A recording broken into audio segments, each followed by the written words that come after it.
everyone, my name is Alyssa Hoffman. I'm the class administrator for Bible Study Fellowship Evening Women in El Sobrante, and today I'm going to give you a few quick tips on Zoom via using the computer.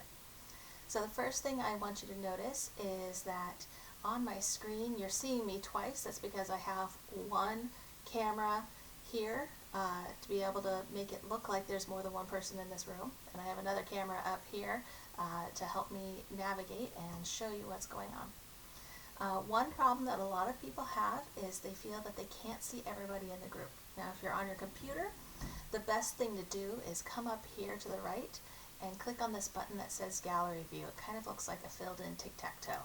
When I hit that, I get to see everybody in my group. Now if you're on a tablet, you see fewer people, and usually it's a swipe to get to that, and the same with the phone. You swipe over and you can see 4 people maximum on a phone at a time. The next thing I want you to learn is how to mute yourself. And so over here on the left lower corner, and if you are on a phone or an iPad, you tap on it, and usually there's some controls that pop up at the bottom. They might be hiding in more, but usually they're here. And you simply hit mute, and you are muted. You won't be able to hear me, and you unmute, and people can hear you again. And a neat little trick, which I'm going to show you with my phone here, is that when I hit mute on my computer, I can use the space bar, and it will temporarily unmute me when I want to talk. And that way, it's kind of like a walkie-talkie. You get to push the button when you are ready to talk, and you can let go of the button when you are finished. And having yourself on mute while others are talking helps a lot, because then your group members don't get any background interference and everybody can hear the conversation. And the last thing I'm going to show you today is how to rename yourself. So I am going to show you 2 ways. And the first way is when you have multiple participants in a room. You can see these 3 little dots, and you can click on the dots and rename yourself. And I'd like you to do your first name and the space or a hyphen and then the name of your group leader, and just hit rename. And what that's going to allow us to do is when we are putting you into your Zoom rooms with your group, me being able to see this is kind of like a little cheat sheet. It will help me more quickly put everyone into the rooms. I can do it again. So at the top of my image, whether you're on an iPad or other devices, a phone, they're usually in the More section. But right now, I'm just showing you on the computer. There's these 3 little dots on an image. It doesn't matter how big how many participants are in here. You go down to hit rename, your first name, and your group leader's name. I'm just going to say Bridget for this time. And I'm going to hit rename. And you can see my name has changed here. So now I'm going to do it on my phone. And I happen to have an iPhone, but what I was talking about before is this is currently on speaker view. And if I swipe over,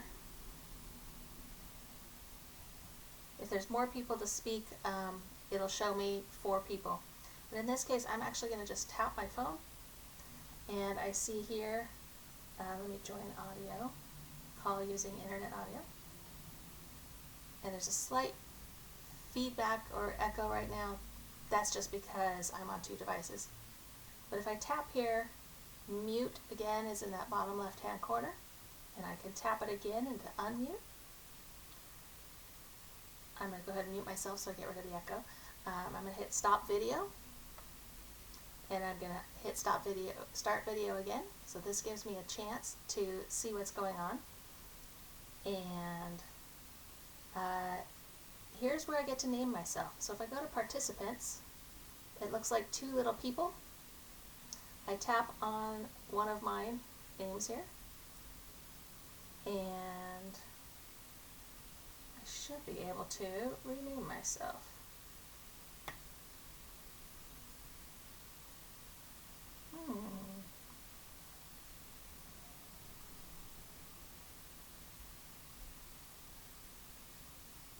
Okay. So if I tap on myself, sorry, see, everybody has trouble, it's not just you. If I tap on my name, it'll actually pull up on the bottom, unmute, rename, or cancel. I'm going to hit rename, and I can type in a new name. So I'm going to change my group leader's name to Laura this time, and hit done. And you can see here on my screen it's changed, and here on my phone it's changed. And I just have to hit close, and I can see everybody again. And on the phone, as well as on your tablets, they're usually very similar controls. They'll pop up with a touch. You just have to be looking for them in the right place. So I hope this was helpful, but there's one other way to do it, and that is to go to this button down here on the bottom of your computer, and that's the participants. And if you go up to hover over your name, you wouldn't be able to do this on another member's name, but you can do this for yourself. You'll click More. You're going to hit Rename, and you can simply type it in. And if you make a mistake, you can fix it. There we go. And so this is important. Our administrative team really wants to help everybody as much as we possibly can. But we do have struggles as we are working with over 100 ladies on Monday nights especially, but also with Tuesday. We have a lot of EAT ladies, and we don't know everybody by name. We don't always have you memorized as far as how to spell your name, and we apologize for that. We want to get to know you, and we will throughout the year. But as we are all learning this new technology, we appreciate your patience and your prayers and your support in you giving a chance to rename yourself and learning these tools just enough so that it's not all of the responsibility on a couple of individuals. All of us as a group can work together and be a success in BSF this year. I hope you enjoyed this and have a wonderful afternoon.